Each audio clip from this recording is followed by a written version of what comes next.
No meio da jornada, uma encruzilhada apareceu. Dois caminhos se estendem, mas só um é o meu. A larga estrada brilha, tentador e fácil de andar, mas ouço uma voz suave me chamar. Entro pela porta estreita, onde poucos vão passar. Caminho justo, sei que é o lugar. Amplo é o caminho que leva à perdição, mas escolho a estrada estreita, rumo à salvação.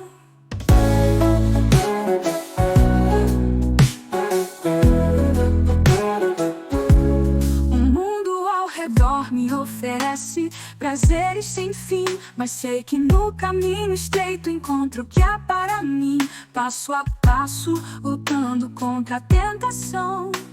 Com fé e esperança sigo a minha missão. Na pequena porta encontro a verdadeira paz, mesmo que poucos escolham esse caminho eficaz. Essas coisas farão sentido para alguns e não farão. Você quer ser curado.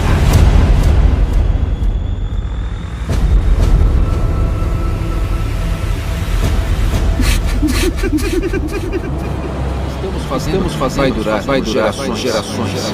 Não estou me sentindo muito Quem é de alguma Você? Estou aqui para pregar as boas novas do reino de Deus. Eu abri um caminho para as pessoas acessarem esse reino. Neste mundo, ossos ainda vão se partir. Corações ainda vão se partir. Mas no final, a luz vai vencer as trevas. Com a graça de Deus e em nome de Jesus, estamos iniciando mais uma transmissão ao vivo aqui no canal O Caminho Estreito. Tema da pregação de hoje: aprendendo contentamento. O segredo de viver satisfeito em qualquer circunstância. O mundo em que vivemos nos estimula constantemente a desejar mais, a buscar sempre algo a mais, seja em bens materiais, seja em realizações pessoais. Através das redes sociais, da TV, anúncios nas mais diversas plataformas, conversas entre amigos, colegas de trabalho, para onde quer que olhemos, o mundo está sempre gritando que precisamos disto ou daquilo para sermos felizes. Mas a verdade é que o descontentamento humano remonta desde o Éden, desde os primórdios. Adão e Eva estavam no melhor lugar do mundo, onde tinham tudo o que precisavam com abundância. Não havia outros seres humanos com quem pudessem comparar as suas vidas. Não havia um homem mais bonito do que Adão. Não havia uma mulher mais formosa do que Eva. Não havia um casal mais perfeito ou melhores empregos. Não existia trânsito ou poluição. Eles apenas não podiam comer da árvore do bem e do mal. Então nós percebemos que no primórdio, lá no Éden, não tinha essa questão da inveja. Apenas eles habitavam naquele local paradisíaco, eles não ficavam com aquela coisa da cobiça, da comparação. A grama deles era a grama mais verde, porque hoje a gente costuma falar que a grama do vizinho parece ser mais verde. Mas não, no caso, só estavam os dois lá e todo o jardim foi entregue a eles, aquele jardim maravilhoso, sem espinhos, sem abrolhos, sem insetos. Eva não tinha problema de encontrar com uma mulher mais formosa do que ela, que tivesse um cabelo mais bonito do que ela. Adão não teria problema também de encontrar um homem mais forte do que ele, mais alto do que ele. Claro que nós estamos colocando desta forma para entendermos, né, o que se passa com o ser humano. Eles apenas não podiam acessar aquele fruto que ficava na árvore no meio do jardim. Mas a serpente, meus irmãos, a serpente disse a Eva que se eles tomassem daquele fruto, se tornariam pessoas melhores, mais completas, seriam como Deus, conhecedores do bem e do mal. Eva deu ouvidos ao outro conselheiro, entre aspas, Satanás, o enganador, e provou do fruto proibido, na expectativa de que seria mais realizada, empoderada, mais completa e feliz. Ou seja, ela caiu na armadilha que até hoje é propagada. Então essa história, se você acessar tal coisa, aquela coisa que não é a vontade de Deus, você aí sim será uma pessoa mais realizada, uma pessoa mais completa, empoderada e feliz. Contudo, a mulher não obteve o que esperava. Ela tomou do fruto, mas ela não obteve, aquela expectativa não se cumpriu. Pelo contrário, daquele momento em diante, estar descontente com a provisão de Deus passou a ser a inclinação natural do homem carnal. Tanto Eva quanto seu marido Adão tomaram do fruto com uma expectativa, acreditando que seriam como Deus, que seriam mais felizes, mais completos, mais satisfeitos, só que aconteceu justamente o contrário. Entrou o pecado no mundo, a morte, o medo e a vergonha. Porque é óbvio, né, meus irmãos? Nada do que Satanás propõe é bom de verdade. Ele sempre coloca um rótulo de que é aquilo que você precisa, mas é justamente aquilo que vai te destruir. Porém, o que acontece hoje? O diabo ele continua a nos sugerir, assim como no Éden, que não temos tudo o que precisamos, que há sempre algo maior e melhor, e que enquanto não atingirmos este fruto desejável, entre aspas, não estaremos vivendo plenamente nossas vidas. Então esse é um conceito que predomina no mundo, e eu nem diria no mundo de hoje, embora esteja certo, né, dizer que este conceito, que estes valores, que esta ideia predomina no mundo de hoje, mas a gente percebe que é desde dos primórdios, mas o que acontece hoje é que as pessoas se comparam muito com as outras, muito em razão da internet, das redes sociais, desses aplicativos como o Instagram, por exemplo, que as pessoas costumam expor as suas vidas. Antigamente, as pessoas elas se comparavam mais com os vizinhos. Então o vizinho chegava com um carro mais novo, mais bonito, a pessoa começava a se comparar, poxa, ele está melhor sucedido do que eu, mas era um nível menor de comparação. Se comparava, de repente, com os colegas de trabalho, com os familiares, com as pessoas do convívio. Agora, essa questão do descontentamento, digamos que ela foi amplificada. Muitas pessoas que, na verdade, são infelizes, elas passam a ideia de que elas têm uma vida perfeita. Mas quantas vezes, né, isso não é revelado que não era nada daquilo? Salomão escreveu, Eclesiastes 4:4. Descobri que todo trabalho e toda realização surgem da competição que existe entre as pessoas. Mas isso também é absurdo, é correr atrás do vento. É claro, meus irmãos, que Salomão está falando de uma forma geral.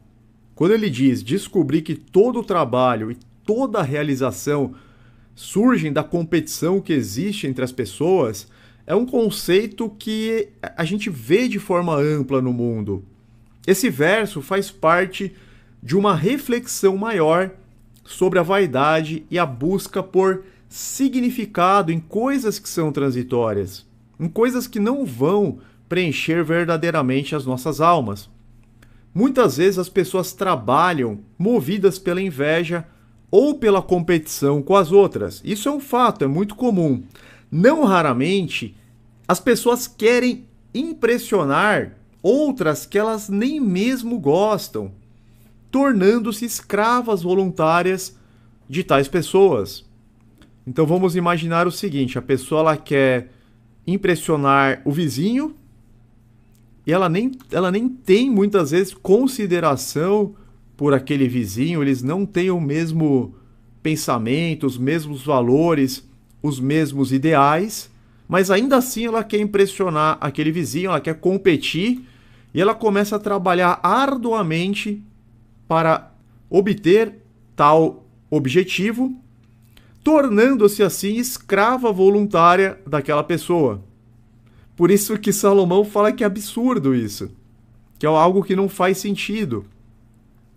E quando alcançam novos objetivos ou adquirem novos bens, a satisfação derivada dessas conquistas é temporária, levando-as a um retorno rápido ao seu estado anterior de contentamento. Então, quando elas finalmente conseguem aqueles objetivos, quando elas finalmente adquirem aqueles novos bens, conseguir comprar o carro dos meus sonhos, conseguir... Eu não estou falando contra as conquistas, a gente está falando de um modo geral, né? Quando a insatisfação ela é constante, é uma insatisfação tanto quanto crônica das pessoas que não têm Deus. Então, quando elas alcançam novos objetivos, adquirem novos bens, a satisfação decorrente dessas conquistas, ela dura por um pouco de tempo, de modo que em pouco tempo ela volta àquele estado mental anterior de contentamento, ela volta ao mesmo patamar em que se encontrava. Assim, o que antes parecia suficiente, logo se torna insuficiente, impulsionando-as a uma busca contínua por mais. E o problema é que essa busca não acaba e a pessoa ela nunca consegue a verdadeira satisfação. E a gente já vai dar exemplos muito fortes. O exemplo mais forte, mais claro que tem na Bíblia é o próprio rei Salomão, que ele diz que ele não negou nada a seus olhos, que ele participou dos melhores banquetes, morou no palácio mais luxuoso, foi casado com 700 mulheres, tinha 300 concubinas, experimentou das especiarias vindo de todos os lugares do mundo, do melhor vinho, de todas as coisas, e nós percebemos ele triste, amargurado, depressivo, insatisfeito, porque ele acabou entrando nesse círculo onde logo a insatisfação já o alcançava novamente, ele acabava voltando ao estado anterior ou até mesmo ficando num estado pior em que se encontrava. A insatisfação crônica também pode estar ligada a questões emocionais, tais como baixa autoestima, ansiedade e depressão, que são males do presente século. Nós vivemos no período de angústia das nações, muito em razão das coisas que estão acontecendo no mundo, mas também muito em razão do fato das pessoas viverem angustiadas, das pessoas viverem bastante oprimidas, entristecidas, sem propósito. Então vivemos em um período de angústia das nações e a insatisfação crônica ela também está ligada a essas questões emocionais. Pessoas com todos os tipos de questões que a ciência tenta catalogar, mas nós sabemos que pessoas em tais condições tendem a ver o mundo através de uma lente negativa, o que as impede de sentir satisfação ou alegria, mesmo em momentos positivos, mesmo em momentos aparentemente favoráveis.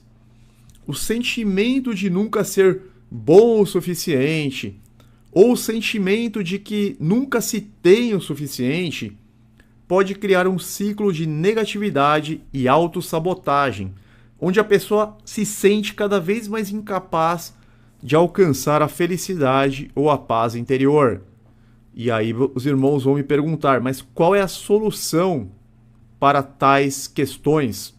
Como que eu saio disso? Porque muitas pessoas podem entender o seguinte, tanto pessoas que já se converteram, mas que não estão tão próximas de Deus, quanto pessoas que ainda não se converteram, que ainda não passaram pelo novo nascimento, que tem mais forte essas questões emocionais, como baixa autoestima, ansiedade, depressão. Hoje existem várias outras coisas, né? Borderline, burnout, mas nós sabemos que os problemas emocionais, eles têm mais ou menos a mesma raiz. Nós já vamos chegar lá. Então, a solução, meus irmãos, é nos aproximarmos cada vez mais de Deus por meio de Jesus, apresentando a Ele os nossos medos, anseios e todas as nossas questões, realmente abrindo o coração, se derramando diante de Deus e pedindo que Ele trabalhe poderosamente em nós e faça de nós um vaso novo para Ele e faça de nós um vaso de honra para Ele, ainda que seja dolorido o processo. Assim declarou o salmista, Salmos 34, versos 4 a 6. Busquei o Senhor e Ele me respondeu, livrou-me de todos os meus temores. Os que olham para Ele estão radiantes de alegria. Seus rostos jamais mostrarão decepção. Este pobre homem clamou, e o Senhor o ouviu e o libertou de todas as suas tribulações. Então nós percebemos que a Bíblia nos dá a solução para todas essas questões, para os medos, para os traumas, para as inseguranças, para a tristeza, para a insatisfação crônica. A solução é nos aproximarmos mais de Deus. Nós temos um sumo sacerdote assentado à destra de Deus, que leva a Ele todos os nossos pleitos. Nós podemos pedir tudo a Deus em nome de Jesus, por meio de Jesus. E Deus se alegra de nos conceder, claro, desde que não seja contra a vontade dEle, desde que esteja dentro daquilo, do propósito que Ele tem para nós, que sempre vai ser o melhor propósito. Por isso que nós vemos o salmista, quando ele busca a Deus, ele diz, e Ele me respondeu. Deus responde de várias formas. Livrou-me de todos os meus temores. Eram muitos temores, muitas aflições, muitas questões emocionais. Os que olham para Ele estão radiantes de alegria. Seus rostos jamais mostrarão decepção. Então a pessoa que está bem próxima de Deus, que está procurando, se esforçando para fazer a vontade de Deus, para não transgredir os mandamentos, a lei moral, ela que apresenta seus planos, consagra a sua vida ao Senhor, ela sabe que Deus está cuidando dela, que ela pode contar, que ela pode confiar no Senhor o tempo todo, de modo que no verso 6 nós vemos, este pobre homem clamou e o Senhor o ouviu e o libertou de todas as suas tribulações ou de todas as suas aflições. O apóstolo Pedro diz que nós podemos lançar as nossas ansiedades em Deus. Quando a gente faz uma oração nesse nível, a gente já sai muito aliviado. É algo imediato, meus irmãos. Não estou dizendo que todos os seus problemas serão resolvidos, mas é algo que você percebe que tem alguém maior, o Pai Celestial, se importando, cuidando, direcionando, conduzindo. Por isso, a incredulidade é a raiz do descontentamento. Percebam que a gente não consegue fugir disso. Por exemplo, para um ateu, para um incrédulo, não há solução.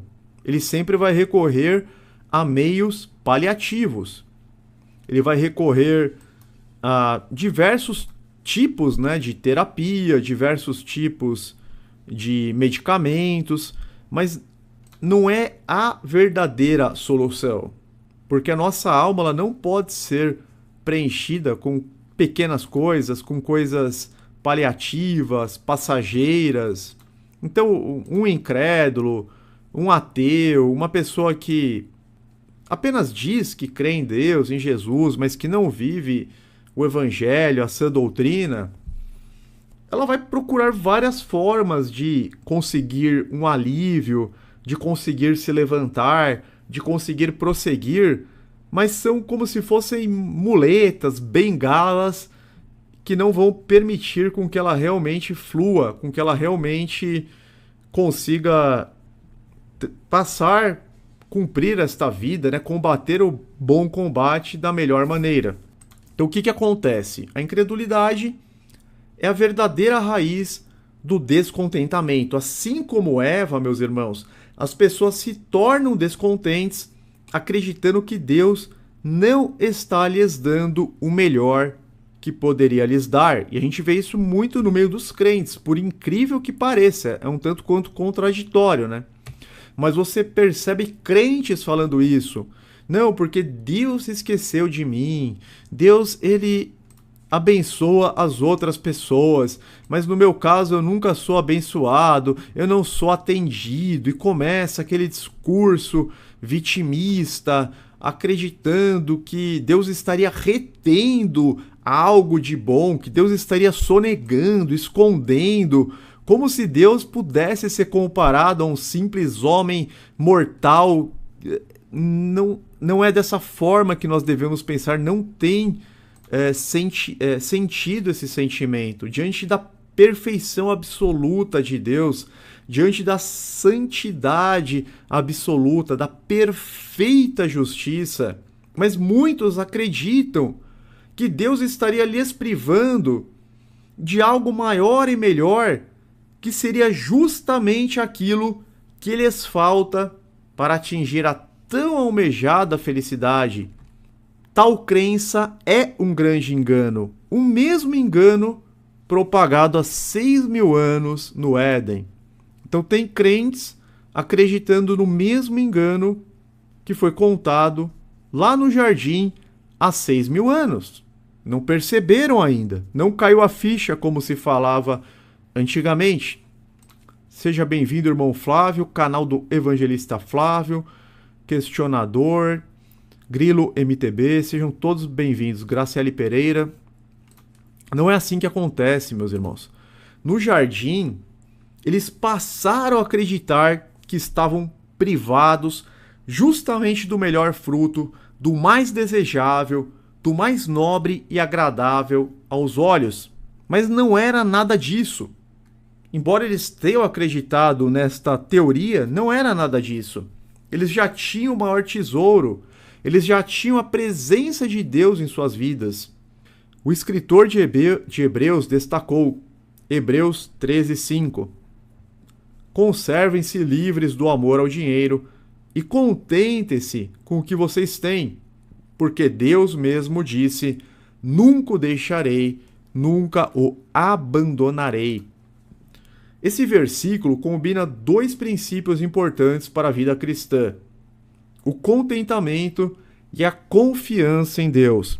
Lá no Éden, faltou o contentamento com tudo que eles já tinham e faltou a confiança em Deus, na palavra de Deus. A serpente colocou na mente deles que Deus estaria sonegando aquilo que ele teria de melhor, que aquela palavra que Deus disse que eles morreriam não era bem aquilo, de modo que eles acabaram relativizando a palavra do Senhor, de modo que eles acabaram desconfiando do Altíssimo. Então o versículo que nós acabamos de ler, que diz, conservem-se livres do amor ao dinheiro e contentem-se com o que vocês têm, nesta primeira parte está falando do contentamento, vírgula, porque Deus mesmo disse, nunca o deixarei, nunca o abandonarei. Na segunda parte está falando sobre a questão de confiar em Deus. Deus não abandona aqueles que permanecem no amor dele, nos caminhos e nos passos de Jesus. Agora, a pessoa que ela é dominada pelo desejo de acumular riquezas, de receber a honra dos homens, as glórias do mundo, acaba ficando entorpecida, perdendo de vista o que realmente importa, a comunhão com Deus e com Jesus. Podemos citar dois breves relatos para refletirmos sobre a insatisfação crônica que acomete as pessoas que vivem distantes de Deus, distantes do Criador. Esses dois breves relatos são reais. O primeiro é a respeito de John D. Rockefeller, fundador da Standard Oil Company. Ele foi uma figura central na indústria do petróleo e acumulou uma imensa fortuna ao longo de sua vida. Ele foi um dos homens mais ricos da história. Foi feito um cálculo trazendo toda a fortuna dele ao valor presente, e se a gente simplesmente corrigir monetariamente o dinheiro que ele acumulou, daria $1 trilhão. Então, John D. Rockefeller, hoje ele teria, trazendo ao valor presente, $1 trilhão.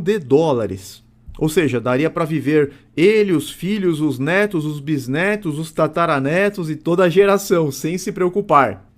Mas, uma vez lhe perguntaram o quanto é suficiente, sua resposta foi simples: só um pouco mais, só mais um pouco. Ele não estava satisfeito, ele não considerava que aquilo era suficiente. O irmão Cleide Paulo colocou aqui, olha: eu tenho depressão severa e continuo há muitos anos. Deus me deu muitos e muitos livramentos. E tenho certeza que Deus tem me amparado em nome de Jesus, e em nome de Jesus estou me libertando e irei testemunhar. Amém, glória a Deus, eu creio. Teremos um testemunho maravilhoso, porque Deus tem libertação. Em nome de Jesus serás libertado. Outro relato aqui também real. Estamos citando 2 breves relatos para refletirmos sobre a insatisfação crônica que acomete as pessoas que vivem distantes do Criador. E uma pesquisa recente, se eu não me engano foi em 2021, perguntaram para as pessoas qual era a razão da vida delas. 99% responderam que estavam à espera de que algo acontecesse, seja uma promoção no trabalho, a compra de uma casa, a troca do carro, a realização de uma viagem, uma mudança de cidade, um casamento, entre outras coisas relacionadas ao presente tempo, sendo que a pergunta foi qual era a razão da vida dela.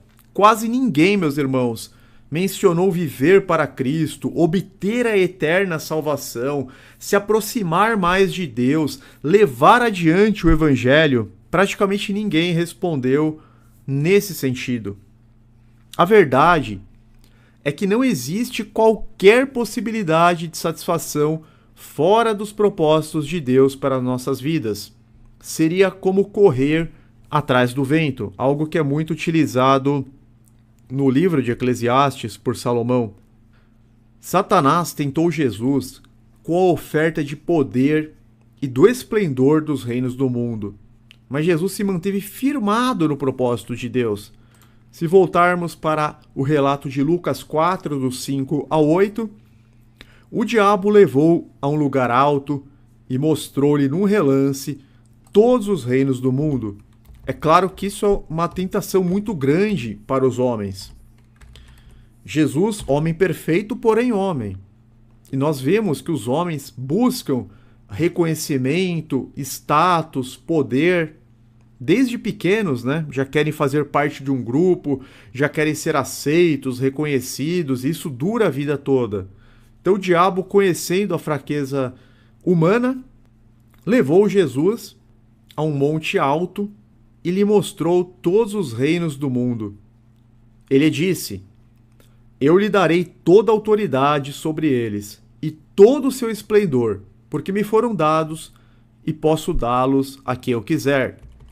Então, se você me adorar, tudo será seu. Meus irmãos, Jesus nem cogitou, não parou para pensar, não parou para negociar. Ele simplesmente repreendeu o diabo. Jesus respondeu: está escrito, adore o Senhor, o seu Deus, e só a ele preste culto. Depois nós vemos no Evangelho de Mateus: arreda-te daqui, Satanás. Então Jesus, ele não cogitou nada dessas coisas, ele não ficou encantado com a oferta de poder e esplendor dos reinos do mundo. Ele sabia que ele deveria se manter no propósito de Deus, passar pela dor, pelo sofrimento e ser exaltado pelo Altíssimo. Somente a exaltação que vem da parte de Deus é que tem valor. E no tempo certo, não no tempo que nós queremos, mas no tempo do eterno que é perfeito. O contentamento é uma virtude que nos permite estarmos satisfeitos com a provisão divina, com aquilo que o Senhor nos dá. Isso não significa que não devemos ter aspirações ou trabalhar para melhorar nossa condição, a condição da nossa família, mas sim que devemos evitar a insatisfação constante, a murmuração e a cobiça. O foco do cristão é se assemelhar cada vez mais a Cristo, crescer em fé e santidade, conhecer mais a Deus, transformar-se pela renovação da mente, para que seja capaz de experimentar e comprovar a boa, perfeita e agradável vontade de Deus. Se nós não nos aproximarmos de Deus e de Jesus agora, quando é que faremos isso? Na sepultura nós não poderemos fazer mais nada, o destino já estará totalmente selado. E nós sabemos que o destino dos ímpios são as trevas exteriores, onde haverá choro e ranger de dentes. E não é isso que nós queremos. Quando estamos contentes, reconhecemos que Deus é o nosso provedor e que Ele sabe o que é melhor para nós. Charles Spurgeon, que foi um pregador puritano da Inglaterra, se não me engano, século 17 ou 18, contou a história de um pintor famoso que estava trabalhando numa plataforma elevada da Catedral de São Paulo em Londres. Então olha que interessante essa história, porque muitas vezes a gente reclama de coisas que acontecem em nossas vidas sem entender que muitas vezes é um livramento, que muitas vezes é o agir do Senhor. Então ele contou a história de um pintor famoso que estava trabalhando numa plataforma elevada na Catedral de São Paulo em Londres. Enquanto examinava a sua obra, a pintura que ele tinha feito, começou a afastar-se lentamente para ter uma visão melhor, uma visão mais ampla. Logo, seus pés estavam à beira da plataforma.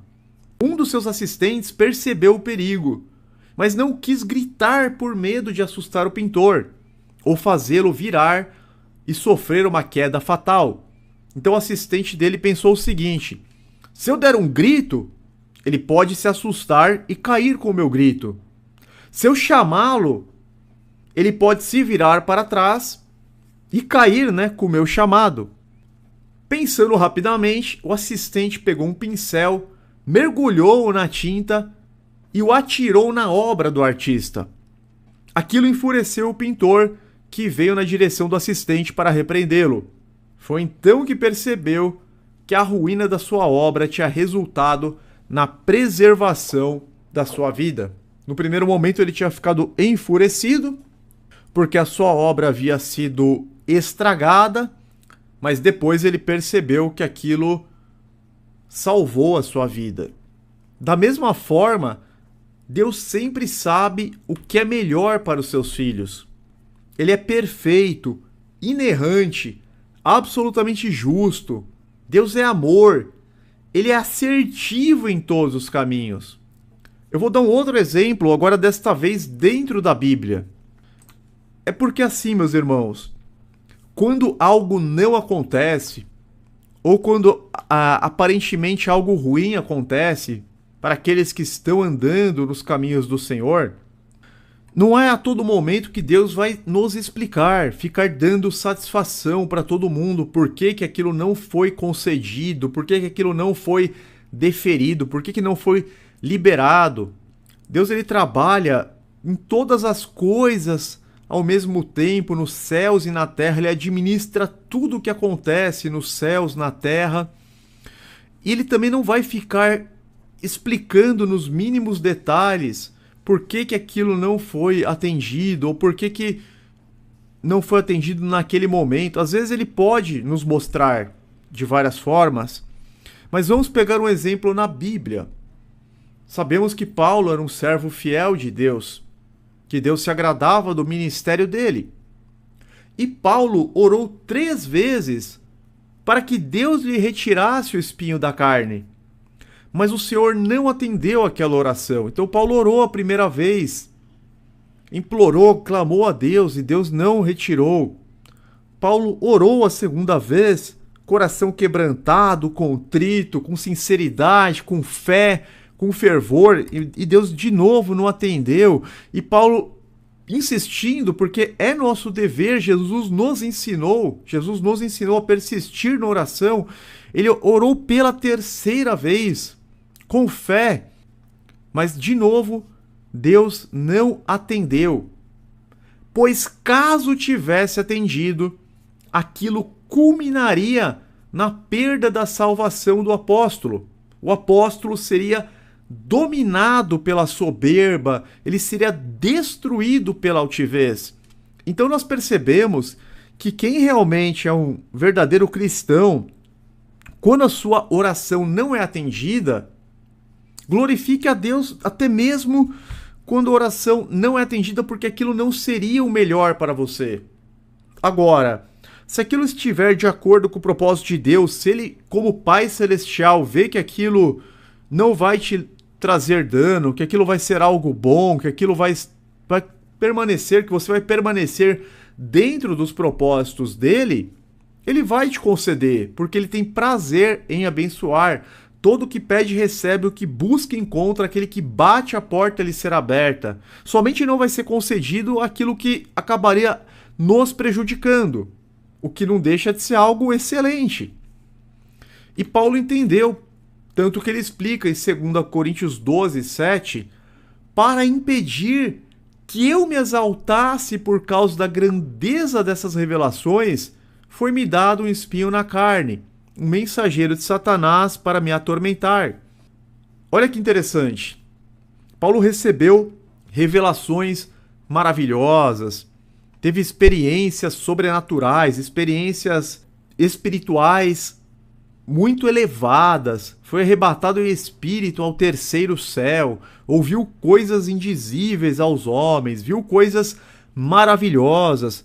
Ele, sendo um ser humano, aquilo poderia mexer com ele de tal forma que ele acabaria se exaltando, que ele acabaria achando que era mais do que realmente era. De modo que Deus permitiu uma dor, permitiu uma tribulação, justamente para que ele se mantivesse na humildade. 2 Coríntios 12, 7. Para impedir que eu me exaltasse, por causa da grandeza dessas revelações, por toda essa experiência que eu tive, eu vivi o sobrenatural de Deus, coisas grandiosas, para que eu não ficasse altivo, para que o orgulho não me dominasse, foi-me dado um espinho na carne, um mensageiro de Satanás para me atormentar. Então, sempre que Paulo chegava em uma nova cidade, Satanás instigava os judeus a persegui-lo, muitas vezes ele era preso, açoitado, de modo que ele permanecia na dependência de Deus, de modo que ele permanecia insuficiente, pobre de espírito. Porque nós somos imperfeitos. Tem pessoas que elas não vão receber uma grande prosperidade financeira, porque Deus que enxerga lá na frente, que é presciente, ele está vendo, né? Se eu colocar essa pessoa numa condição muito abastada, ela vai acabar se esquecendo de mim. Vocês lembram no livro de Ageu?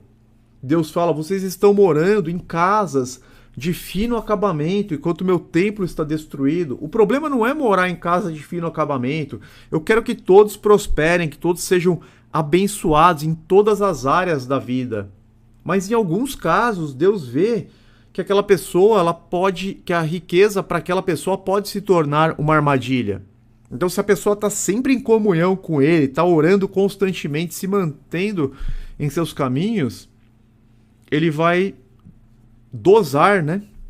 Muitas vezes Ele não vai nos dar coisas que poderiam fazer com que nós perdêssemos o foco, com que nós ficássemos distantes do caminho estreito. O importante é percorrer o caminho estreito, que é o único que leva à vida.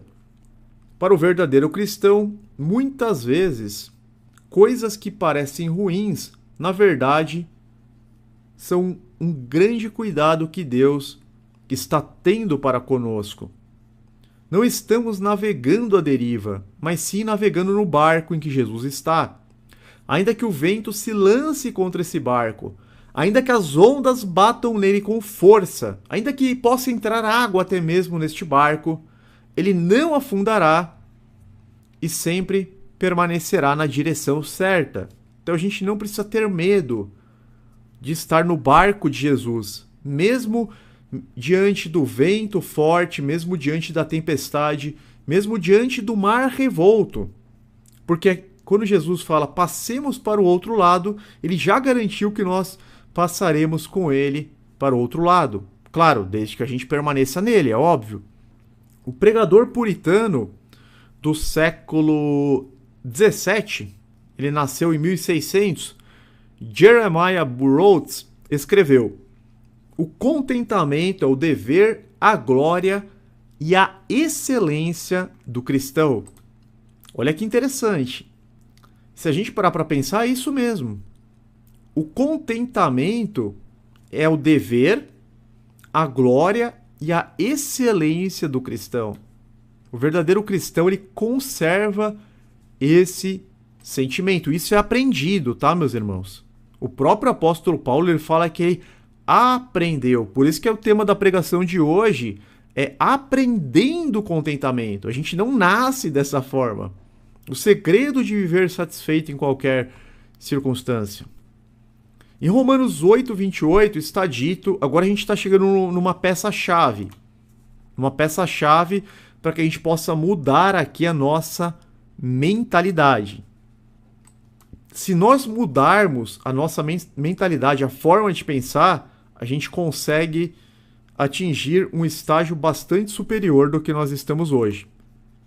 Em Romanos 8, 28, está dito que todas as coisas cooperam para o bem daqueles que amam a Deus. E praticamente todo crente conhece esse versículo de cor, pelo menos esta parte do versículo. Quase todo crente conhece de cor, que todas as coisas cooperam para o bem daqueles que amam a Deus. Mas como que a gente usa isso verdadeiramente? Nós temos que pensar o seguinte: se todas as coisas cooperam para o bem do verdadeiro cristão temente a Deus, até mesmo as aflições, dificuldades e adversidades terão um propósito.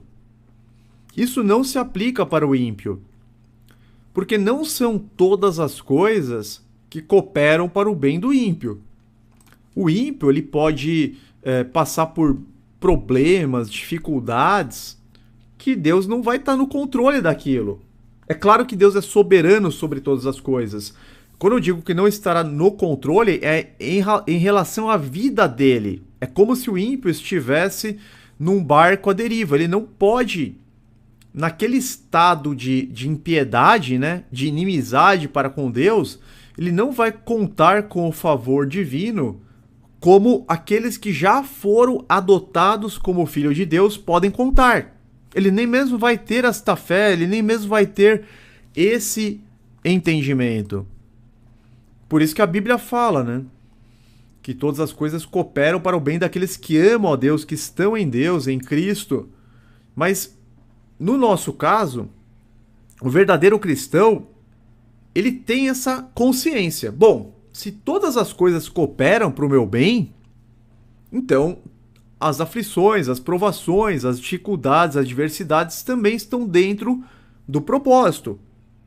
Deus permitiu que o povo hebreu passasse fome no deserto por um breve período para que eles aprendessem que nem só de pão viverá o homem, mas de toda a palavra que procede da boca de Deus. Então, todas as vezes que o povo hebreu passou dificuldades no deserto, tudo aquilo estava sob o controle de Deus. Tudo aquilo tinha um sentido. Eles precisavam aprender a confiar no Senhor, eles precisavam desenvolver a paciência, eles tinham que entender que nem só do alimento físico vive o homem, mas de toda a palavra que procede da boca de Deus. Eles precisavam aprender a confiar em Deus, a clamar a Deus. Então Deus permitiu que por um período eles passassem fome, mas depois os supriu com maná, com todas as coisas. Se sabemos que todas as coisas cooperam para o bem daqueles que amam a Deus, não faz sentido ficarmos preocupados com tudo. Se a gente fica se preocupando com tudo, sabendo desta verdade, isso se torna algo contraditório.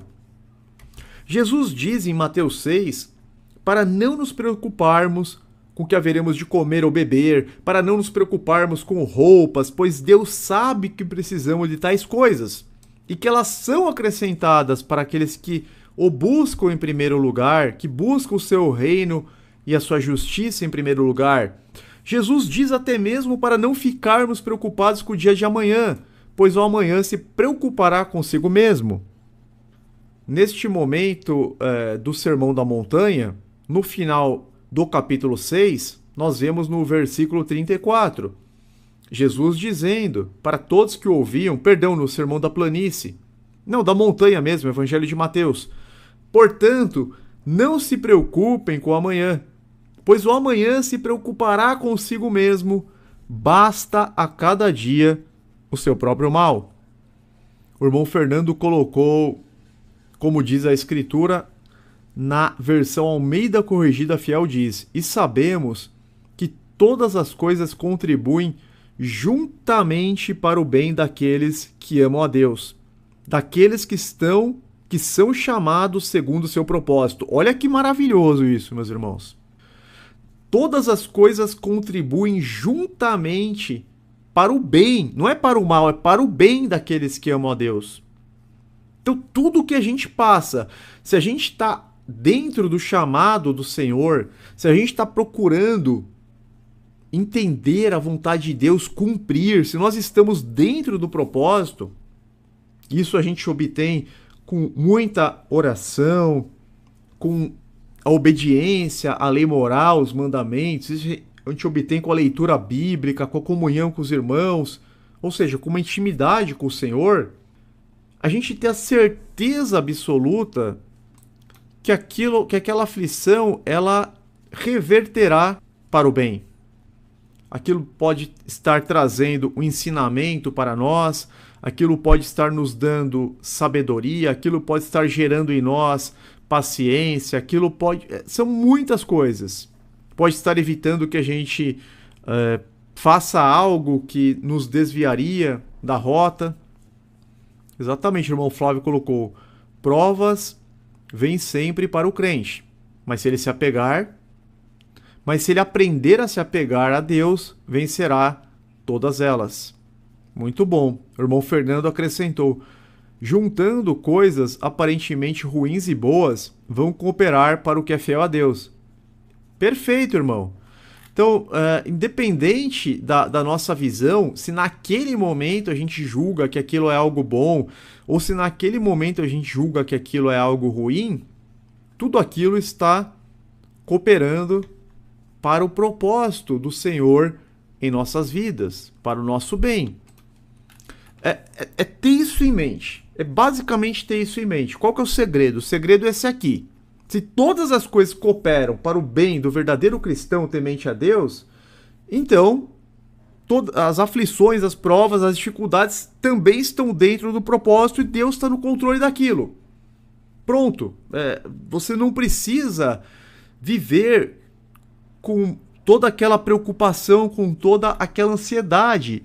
Nós acabamos de ler o versículo 34 de Mateus 6, onde Jesus diz, portanto, não se preocupem com o amanhã, pois o amanhã se preocupará consigo mesmo. Basta a cada dia o seu próprio mal. O que Jesus está dizendo aqui?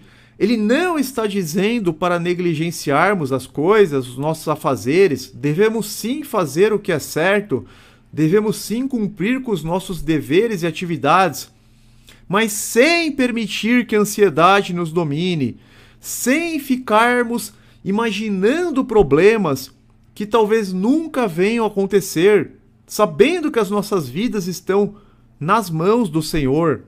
Uma vez eu trouxe aqui um estudo em uma das pregações, se eu não me engano, 91% das coisas, das preocupações das pessoas, elas acabam ou não acontecendo, ou acontecendo de uma forma muito mais leve do que a pessoa estava construindo mentalmente.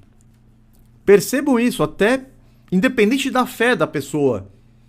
Mais de 90% das preocupações nem sequer acontecem ou ocorrem de uma forma muito mais tranquila.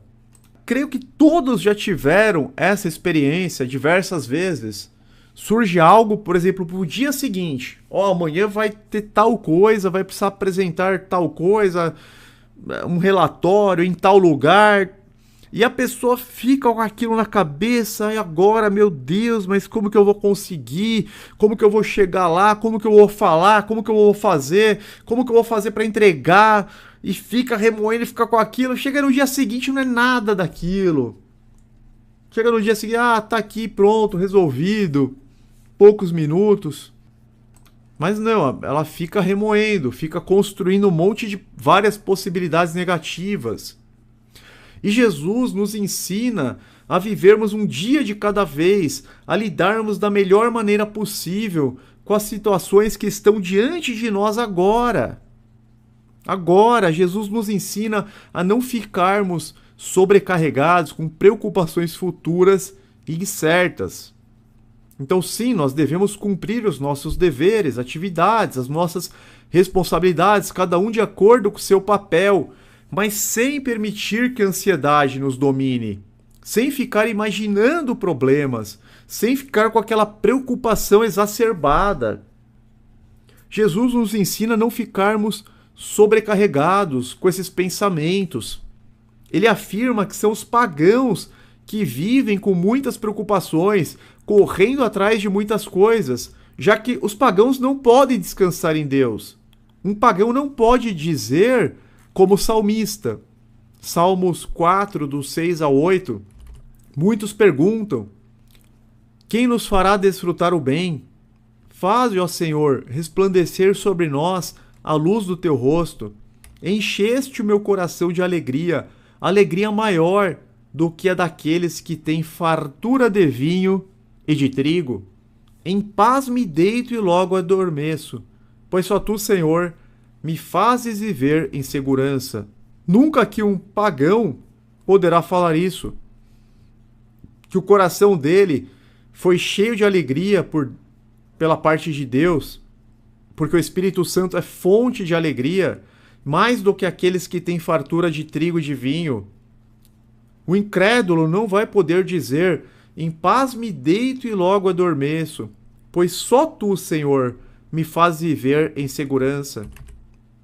Se nós estamos dentro do propósito, nós sabemos que Deus está cuidando das nossas vidas, que não vai acontecer nada que Ele não permita, que não vai cair um fio de cabelo na nossa cabeça se Deus não permitir.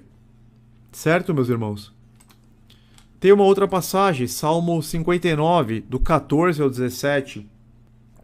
Nesse salmo, Davi estava sendo fortemente perseguido pelo rei Saul, porque Saul ainda estava ocupando o trono de Israel. Saul ainda detinha o controle da maior parte do exército de Israel. Ele reinava sobre as 12 tribos e mandou seus homens atrás de Davi, cercar a casa de Davi. Era uma situação desesperadora, humanamente impossível de se livrar. E no meio desta situação, com aqueles homens de Saul, com aqueles soldados, com aqueles mercenários também cercando a casa de Davi, Davi proclama o seguinte: eles voltam ao cair da tarde, rosnando como cães e rondando a cidade. Então eles estavam na cidade onde Davi se encontrava, procurando ele para matá-lo. À procura de comida perambulam, e se não ficam satisfeitos, uivam. Mas eu cantarei louvores à tua força. De manhã louvarei a tua fidelidade, pois tu és o meu alto refúgio, abrigo seguro nos tempos difíceis. Olha, Davi louvando a Deus, orando a Deus em meio àquela situação. Ó minha força, canto louvores a ti. Tu és, ó Deus, o meu alto refúgio, o Deus que me ama. Olha essa confiança todo cristão pode ter, deve ter. Aqueles homens estavam atrás dele para prendê-lo, para matá-lo, mas ele sabia que estava dentro do propósito de Deus e que nada aconteceria sem a permissão do Altíssimo. Ó minha força, canto louvores a ti. Tu és, ó Deus, o meu alto refúgio, Deus que me ama. E o apóstolo Paulo, meus irmãos, revela que ele aprendeu a adaptar-se às circunstâncias. Não controlar as circunstâncias, mas adaptar-se. Porque o que os incrédulos tentam fazer?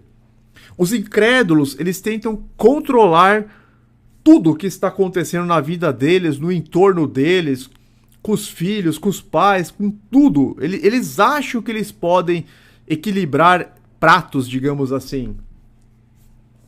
Mas não é exatamente assim que funciona. Nós devemos ser responsáveis com as nossas coisas, mas sabendo que a gente não pode controlar todas as circunstâncias, porque são infinitas possibilidades. E Paulo fala sobre o segredo de se adaptar, sobre a virtude de se adaptar às circunstâncias. Ele aprendeu o segredo de viver contente nas diversas situações. Nós vemos isso em Filipenses 4, do 10 ao 13. Alegro-me grandemente no Senhor, porque finalmente vocês renovaram seu interesse por mim. Está escrevendo a igreja em Filipo. De fato, vocês já se interessavam, mas não tinham oportunidade para demonstrá-lo. Não estou dizendo isso porque esteja necessitado, pois aprendi a adaptar-me a toda e qualquer circunstância. Sei o que é passar necessidade e sei o que é ter fartura. Aprendi o segredo de viver contente em toda e qualquer situação, seja bem alimentado, seja com fome, tendo muito ou passando necessidade. Tudo posso naquele que me fortalece. Esse versículo, ele é muito utilizado no sistema religioso, mas ele é totalmente tirado do contexto. Tudo posso naquele que me fortalece é nesse contexto aqui. É basicamente dizer: tudo posso suportar com o auxílio do Senhor. O apóstolo não está dizendo que você pode comprar aquela calça de R$1.000 que você viu na vitrine, que você pode comprar uma mansão, um carro zero importado. Não é isso. Não é teologia da prosperidade. Não se trata de fazer qualquer coisa que deseja. Mas sim, meus irmãos, que Deus o capacita para enfrentar as situações que surgem em sua vida, em sua jornada, desde que você permaneça nos caminhos do Senhor, é claro. Então, se você está andando nos passos de Jesus, se você é um seguidor, se você é uma seguidora de Jesus, você vai ser fortalecido, você vai ser verdadeiramente empoderado no sentido certo da palavra, hipercapacitado pelo Espírito de Deus. Você vai contar com o favor de Deus para suportar, para vencer aquelas situações, para prosseguir na jornada. E Paulo estava escrevendo de uma prisão. Dizem, né? Todos, na verdade, podem constatar que Filipenses é o livro, é a carta mais alegre da Bíblia. E algumas pessoas podem dizer: ah, não, mas Paulo estava alegre porque ele era um apóstolo, por causa disso, por causa daquilo. Meus irmãos, Paulo estava escrevendo esta carta de uma prisão, de uma masmorra, e reafirmando sua confiança e contentamento em Deus. Ele estava preso por amor a Cristo e ao Evangelho. Vocês se lembram, se eu não me engano, em Atos capítulo 4, quando Pedro, João, quando os pregadores do Evangelho eles estavam proclamando Jesus Cristo, a ressurreição, o arrependimento, estavam proclamando o Evangelho da salvação, e aí eles foram presos, eles foram açoitados, de modo que eles saíram felizes, porque eles foram dignos de sofrer por Cristo. Deixa eu ver se é Atos capítulo 4. Mandaram prendê-los e eles saem exultando, se regozijando de alegria. Ou no capítulo 3, não lembro exatamente, mas quando eles foram soltos, vocês veem eles praticamente comemorando que eles puderam, que eles acabaram sofrendo, né, sendo açoitados, sendo perseguidos por amor de Cristo e do Evangelho. Aqui o apóstolo, estava escrevendo de uma prisão, reafirmando sua confiança e contentamento em Deus. Ele estava preso por amor a Cristo e ao Evangelho. Ele estava preso porque estava pregando a mensagem da cruz. Isso trazia alegria para ele. Ele teve o privilégio de padecer por Cristo, de ser odiado pelo mundo caído, de ser um verdadeiro praticante da palavra, o que lhe enchia de alegria. Paulo estava com a mente nas coisas do alto. Agora, se ele estivesse com a mente nas coisas terrenas, ele estaria desesperado naquela prisão. Aí sim, não haveria nenhum motivo para paz, para alegria, para felicidade. Não haveria motivo algum para qualquer esperança, se a confiança fosse somente para a vida presente. João Batista já pregava o contentamento. Antes de Jesus, João Batista já pregava. Lucas 3, do 12 ao 14. Alguns publicanos também vieram para serem batizados. Eles perguntaram, mestre, chamaram João Batista de mestre aqui. Foi um pouco antes do início do ministério de Jesus. Mestre, o que devemos fazer? Ele respondeu, não cobrem nada além do que lhes foi estipulado. Olha que interessante. Essa resposta do versículo 13 está ligada ao contentamento. Ele simplesmente respondeu aos publicanos, não cobrem nada do que lhes foi estipulado, só cobre aquilo que é justo, aquilo que foi definido pelo Império Romano, para que vocês não defraudem ninguém. E no versículo 14, então alguns soldados lhe perguntaram, e nós, o que devemos fazer? Ele respondeu, não pratiquem extorsão, nem acusem ninguém falsamente. Contentem-se com o seu salário. Na mesma linha a resposta, meus irmãos. Não pratiquem extorsão, ou seja, não peçam suborno para as pessoas, não ameacem as pessoas caso elas não lhes paguem que vocês estão pedindo, que vocês farão algo de ruim para elas. Não façam essas ameaças, não pratiquem a extorsão, não aceitem suborno, contentem-se com o seu salário. Para os publicanos, não cobrem além do que foi estipulado. Novamente, fiquem contentes com o salário de vocês. E hoje no mundo a gente vê máfia de tudo, né? Tem a máfia das prefeituras, a máfia dos alvarás. Então não basta você pagar simplesmente as taxas, os tributos que são exigidos. Não, muitas vezes as pessoas elas são extorquidas para pagar algo por fora, senão não vai sair, ou vai demorar muito para sair o alvará. Tem as máfias da autoescola, não, porque se não pagar vai acabar sendo reprovado. Tem a máfia dos cartórios, tem a máfia das merendas escolares, tem a máfia até mesmo de sentenças judiciais. Alguns juízes vendendo sentenças, tem assim em todas as áreas. Não estou falando de uma profissão em específico, não estou falando de uma categoria, estou falando de modo geral no mundo. Praticamente tudo é mediante extorsão, suborno, ninguém está contente com aquilo que lhe é lícito receber. Muito complicado essa questão do descontentamento, isso gera inúmeros outros pecados, meus irmãos. Por que um desembargador que já ganha bem vai vender uma sentença? Por que um oficial de justiça? Não importa se ganha bem, se ganha mal, a pessoa ela precisa se contentar com aquela situação que ela está, e agora se ela quiser algo melhor, algo a mais, ela pode trabalhar por isso, ela pode mudar de trabalho, de profissão, não tem problema, mas desde que ela não se afaste de Deus, desde que ela tenha um tempo de qualidade por Deus. Yuri Castro mencionou máfia dos reboques aqui no Rio de Janeiro. No Nordeste tem a máfia dos caminhões pipa. Não, vamos fechar a água para poder promover a máfia dos caminhões pipa. Máfia de tudo, meus irmãos. E tudo isso é descontentamento. Paulo exorta os cristãos a não terem um espírito murmurador. Filipenses 2,14 na Almeida Corrigida Fiel.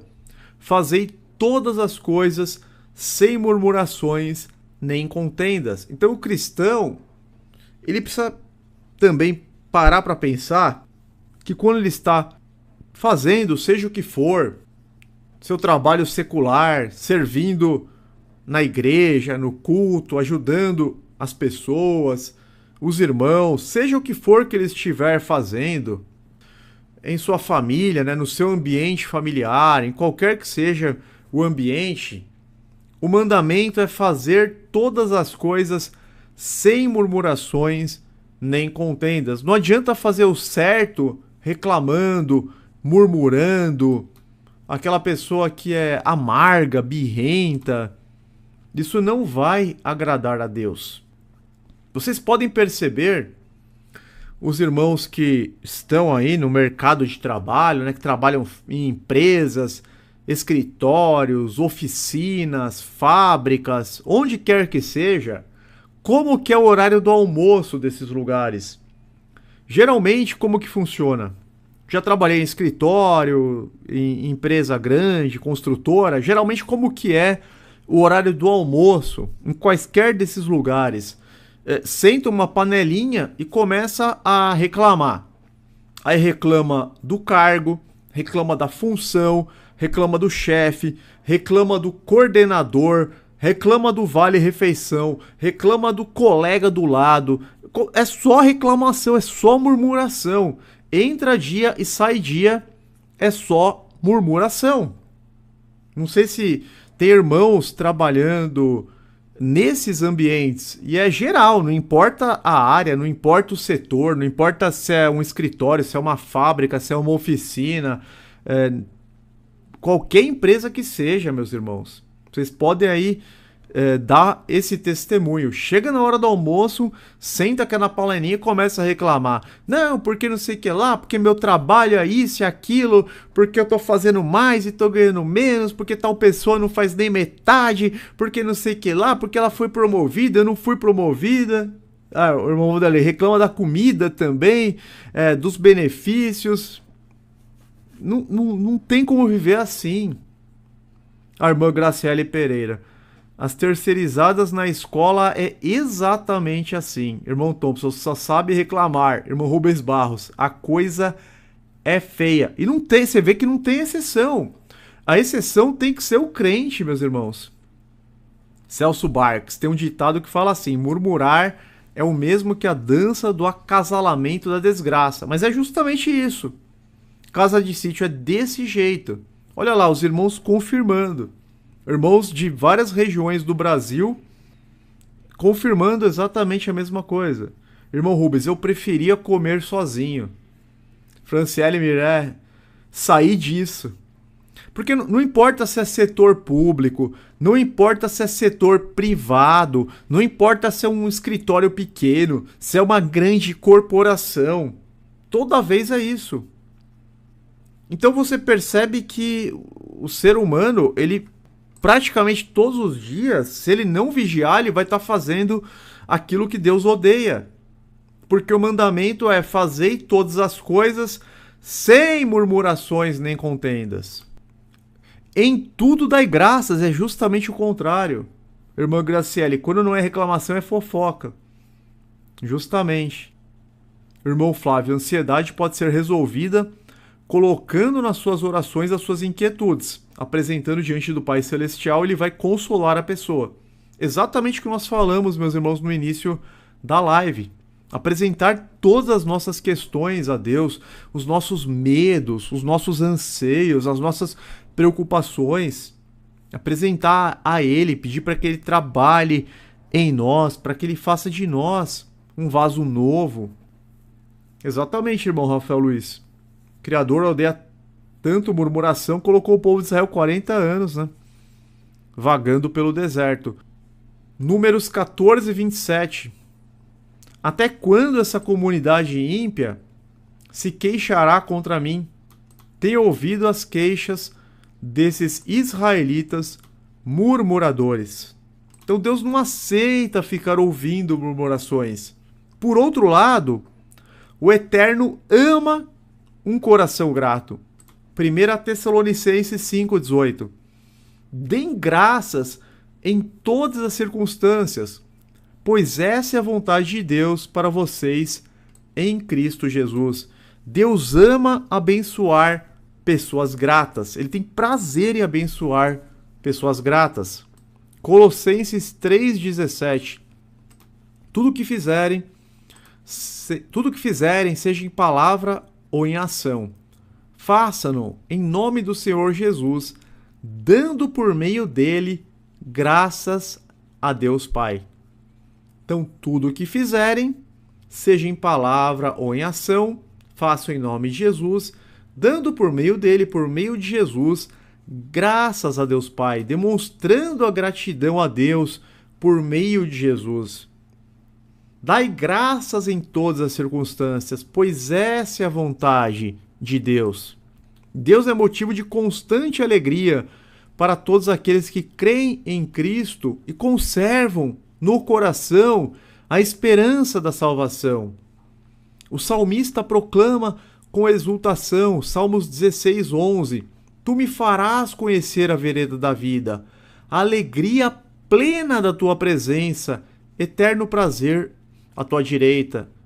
Um dia, meus irmãos, nós teremos alegria plena e eterna da presença de Deus. Deus habitará no meio dos homens. E o Espírito de Deus já está fazendo morada em nós. Salmos 34:5.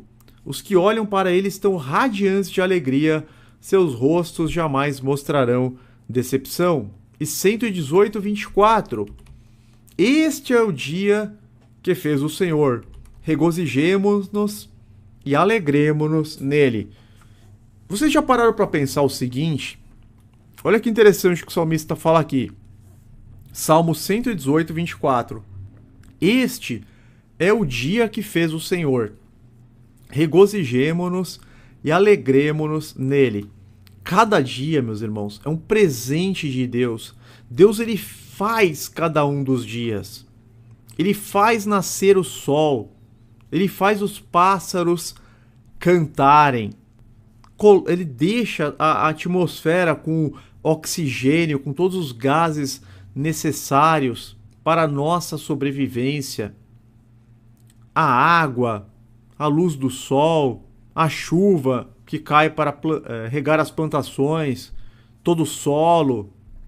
Cada dia ele é feito, ele é preparado por Deus para nós, para que possamos viver, para que possamos nos alegrar, para que possamos contemplar todas as coisas, para que possamos ter comunhão com Ele. Cada dia é uma demonstração da bondade de Deus, da misericórdia de Deus, da sua graça. Cada dia de vida nós desfrutamos pela graça de Deus. É só questão de mudar a mentalidade, de lançar fora aquela lente de negatividade e ter uma comunhão maior com Ele, ter uma vida de oração, de piedade. Até mesmo, foi feita uma pesquisa, sabia que até mesmo os ímpios, que são gratos, eles se sentem mais felizes e realizados?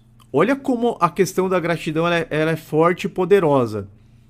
Independente da questão de crença, da questão religiosa, até mesmo os ímpios ou os ateus que têm um coração mais grato, eles se sentem melhores. Quanto mais o verdadeiro cristão que tem a Deus, que pode contar com Deus, que tem comunhão com Deus.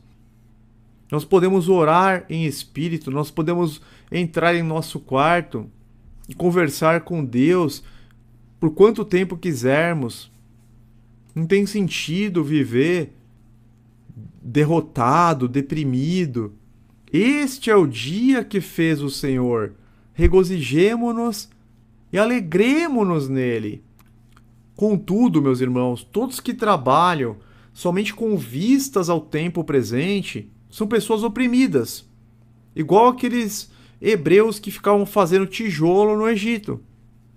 Que aquilo levaria eles ao quê?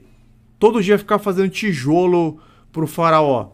É a mesma situação dos que trabalham somente com vistas ao presente tempo. São pessoas oprimidas, porque elas sabem que não poderão levar coisa alguma. O sábio escreveu, Provérbios 15:3. Alegria do coração transparece no rosto, mas o coração angustiado oprime o espírito. É impossível encontrar contentamento fora de Deus. As posses materiais são temporárias e limitadas à nossa vida terrena. Tudo permanece aqui. A verdadeira riqueza vem da piedade com o contentamento. Paulo escreveu a Timóteo, 1 Timóteo 6, do 6 ao 12. De fato, a piedade com contentamento é grande fonte de lucro, pois nada trouxemos para este mundo e dele nada poderemos levar. Tá vendo? Você trabalhar só com vista para o presente tempo é opressão, pois nada trouxemos para este mundo e dele nada podemos levar. Por isso, tendo que comer e com que vestir-nos, estejamos com isso satisfeitos. Os que querem ficar ricos caem em tentação e armadilhas e em muitos desejos descontrolados e nocivos, que levam os homens a mergulharem na ruína e na destruição. Pois o amor ao dinheiro é a raiz de todos os males. Algumas pessoas, por cobiçarem o dinheiro, desviaram-se da fé e se atormentaram a si mesmas com muitos sofrimentos. Ele está falando das várias armadilhas que podem surgir neste caminho. A pessoa fica muito atribulada, a pessoa acaba fazendo coisas que nem seriam lícitas, ela fica extremamente ocupada, é muita coisa para administrar, empresas, funcionários, planilhas, pagamentos, é muita coisa para coordenar e acaba que ela fica totalmente dominada por essas coisas, pode cair em muitas armadilhas, pode se desviar da fé e acaba se atormentando com muita coisa para resolver, com muita dor de cabeça, com muitos sofrimentos. Você, porém, homem de Deus, fuja de tudo isso e busque a justiça, a piedade, a fé, o amor, a perseverança e a mansidão. Combata o bom combate da fé, tome posse da vida eterna, para a qual você foi chamado e fez a boa confissão na presença de muitas testemunhas. Quantos irmãos nossos que não fizeram a boa confissão no dia do batismo? Quantos que no dia do batismo prometeram ser fiéis a Deus e a Jesus por toda a vida? Quantos que não prometeram se esforçar para guardar os mandamentos de Deus? Quantos que não prometeram todas essas coisas, fidelidade até o fim, que queriam perseverar e pouco tempo depois caíram em várias armadilhas, alguns apostataram, outros foram cooptados pelas diversas seitas que existem. A insatisfação também está muito relacionada à questão da pessoa estar satisfeita com a verdade bíblica, com a sã doutrina. Na última sexta-feira, o irmão Flávio pregou a respeito das pessoas que são atraídas, por falsos ensinos, pessoas que têm comichão em seus ouvidos. Quando elas conhecem a sã doutrina, elas ficam maravilhadas, elas veem que aquilo é bom, que aquilo é verdadeiro, mas depois de um tempo elas começam a querer procurar outras coisas. Deixa eu ver aqui, essa questão, sei lá, judaísmo messiânico, eu vou começar a seguir um rabino que não é rabino. Eu vou começar a me interessar por essa questão dos astros, de astrologia. Eu vou para esse segmento aqui que é um pouco mais esotérico, que é um pouco mais nova era. E começa a assistir um monte de coisa, começa a ficar sem discernimento. Exatamente, irmão Marcos. Cai em muitas heresias. De repente, uma pessoa que já está há anos na Igreja de Deus... Irmão, o que você acha desse vídeo? Um negócio totalmente herético, um negócio totalmente errado, falando de anticristo, que vai vir do Islã, de marca da besta que ainda não surgiu. Nossa, o que aconteceu com essa pessoa? Exatamente, irmão Thompson, religião de mistérios, a pessoa começa a ficar meio ocultista, começa, nossa, a fazer uma baita bagunça. Ou seja, ela não tem contentamento nem com a sã doutrina. Ela quer buscar cada vez mais coisas. Exatamente, irmão biblical, Jesus é suficiente para nós. Quer a gnose, o irmão Thompson colocou. É cada coisa. Nós temos que nos contentarmos com a verdade, porque a verdade é maravilhosa, é libertadora. Cuidado com o fermento. Não adianta você jogar fermento na verdade, porque vai estragar tudo. Um pouco de fermento leveda toda a massa. A gente tem que crescer dentro da verdade. O irmão Flávio colocou aqui, a pessoa desaprende ao invés de aprender e busca fogo estranho. Sim, ela começa a regredir, ela começa a desaprender mesmo. Tudo aquilo que ela recebeu de luz, de entendimento, toda aquela sabedoria, ela estava se tornando uma pessoa bem firmada, né, na palavra, de repente... Ah, conheci uma outra verdade, vocês estavam me escondendo, não é nada disso. Ah, minha irmã Franciele, sou grato de ter saído fora dessas doutrinas enganosas. Irmão Marcos, acaba virando um sincretismo religioso, é? Então tem gente que acompanha, né, o conteúdo da Igreja de Deus, mas acompanha fielmente outros conteúdos que estão bem distantes da verdade bíblica. Sérgio Silva, ser rabino é uma coisa normal, irmãos? Esses que aparecem no YouTube, na verdade não são rabinos de verdade, né? Nunca que um judeu ortodoxo aceitaria ordenar a rabino um suposto judeu messiânico, que na verdade você vai ver nem é judeu, ele só coloca aquela roupa, coloca uma kippá, compra um talet na Shopee e fala que é judeu, que é rabino. É um negócio... vou deixar para falar isso em uma outra live, meus irmãos. Não vou entrar nesse assunto hoje, mas... Tomem cuidado. Sim, irmão Flávio, trocam as águas vivas e ficam atrás de cisternas rotas, de cisternas rachadas que não retêm as águas. A irmã Zilpa Mello buscam fábulas. Não consegue se contentar nem com a palavra de Deus, verdadeira, pura. Irmão Sérgio Silva, esses mesmos, irmão Gilberto. Fazer o quê? Mas é verdade, é rabino da Shopee, né?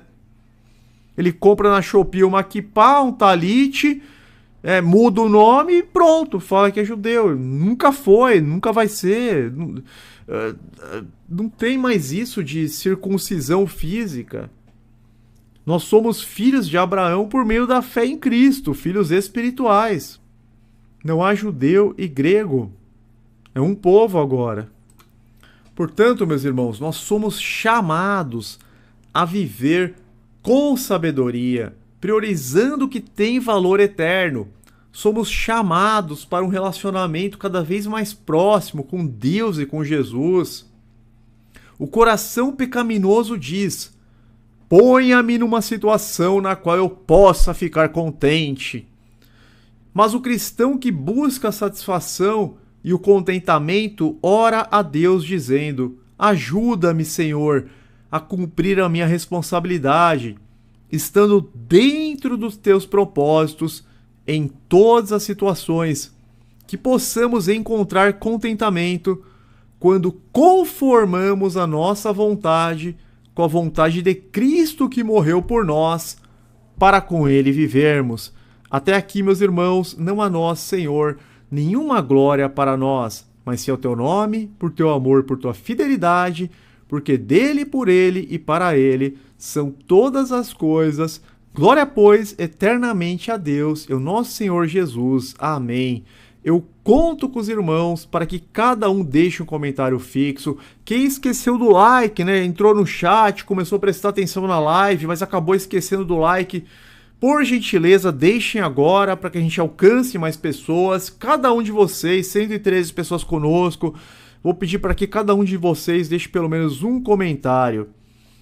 Fiquem todos na paz e na proteção do nosso amado Deus, em nome de Jesus. Amém.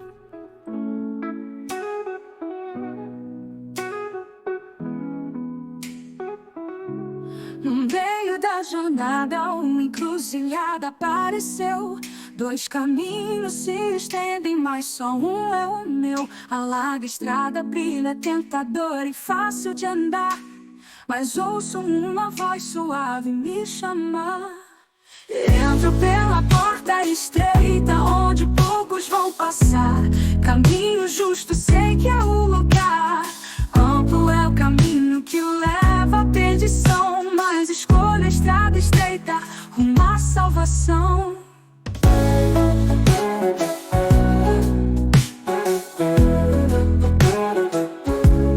O mundo ao redor me oferece prazeres sem fim, mas sei que no caminho estreito encontro o que há para mim. Passo a passo, lutando contra a tentação. Com fé e esperança sigo a minha missão. Na pequena porta encontro a verdadeira paz, mesmo que poucos escolham esse caminho eficaz. Essas coisas farão sentido para alguns e não farão. Você quer ser curado.